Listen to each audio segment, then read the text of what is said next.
నమస్తే, welcome to my channel. నా పేరు సంధ్య. ఈరోజు మన గార్డెన్లో అయితే కొన్ని మొక్కలు అయితే పెడతానండి. ఇక్కడైతే వాటరింగ్ చేస్తున్నాను. సెకండ్ టైము రన్నింగ్ వాటర్ వస్తుంది. సమ్మర్లో ఎంత వాటర్ వేసినా సరిపోవడం లేదు అసలు. ఇక్కడైతే పసుపు మొక్కలు కనేసి చేసా. ఈ ప్లాంట్ అనేది మీరు ఎప్పుడైనా చూసారా? చూస్తే కామెంట్ చేయండి. ఈ ప్లాంట్ కోసం అయితే లాస్ట్లో చెప్తాను.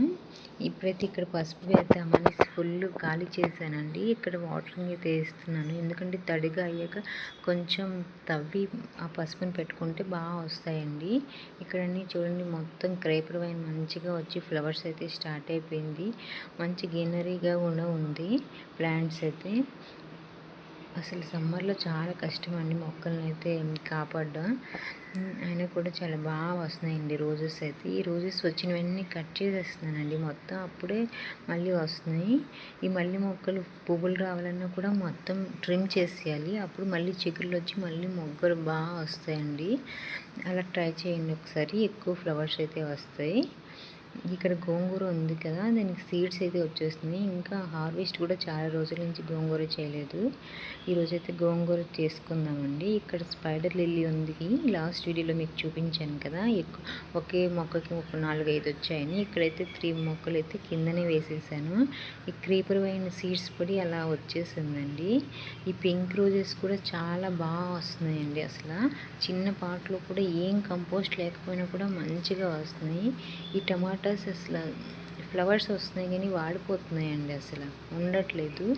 ఇక్కడ మొక్కలన్నీ ఒకే దగ్గర అయిపోయాయండి. దాన్ని వీటిని చేంజ్ చేయాలి. ఇక్కడ ఒక్కొక్క కుండీలో 2 మొక్కలు అలా వచ్చాయి. అవి కూడా మనం సెపరేట్గా వేసుకోవాలి. ఈ తమలపాకు మనం కటింగ్స్ పెట్టాం కదా ఈ లాస్ట్ వీడియోలో, అవి బాగా వస్తున్నాయండి ఇక్కడైతే. ఇది లెమన్ గ్రాస్. ఈ లెమన్ గ్రాస్ కూడా చాలా మెడిసినల్ ప్లాంట్ అండి. దీనికోసం కావాలంటే నెక్స్ట్ వీడియో చేస్తా. ఈ ప్లాంట్ని అయితే ఇప్పుడు మనం కింద పెట్టేద్దామండి. కింద పెట్టడం వల్ల బాగా వస్తాయి.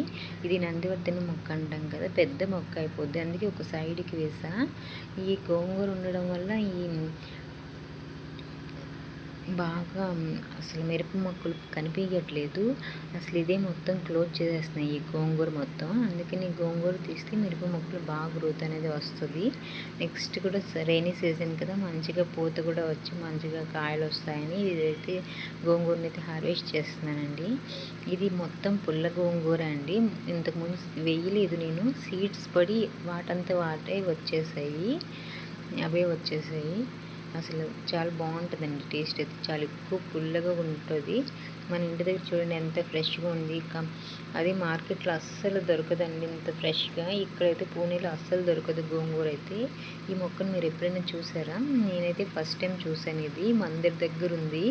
ఇక్కడ ఈ ఫ్లవర్స్ అయితే చాలా బాగున్నాయి కదా, నాకు చాలా అందంగా ఉన్నాయి అనిపించింది. ఇది చాలా ఒక మెడిసిన్ ప్లాంట్ అండి. ఈ ప్లాంట్ నేమ్ వచ్చి మిల్క్ వైడ్ అండి, గ్రీన్ మిల్క్ వైడ్. తెలుగులో నాకైతే తెలీదు. మీ ఎవరికైనా తెలిస్తే చెప్పండి. మనం ఆకుకూరలను ఎలా యూజ్ చేస్తామో వీటిని కూడా అలాగే, వీటి ఆకుల్ని ఇంకా ఫ్లవర్స్ని ఫ్రైస్లో అలా యూజ్ చేస్తూ ఉంటారండి. ఇందులో చాలా ఎక్కువ న్యూట్రియన్స్ ఉంటాయంట. ఈ మొక్క మీకు తెలిస్తే కామెంట్ చేయండి. Thank you.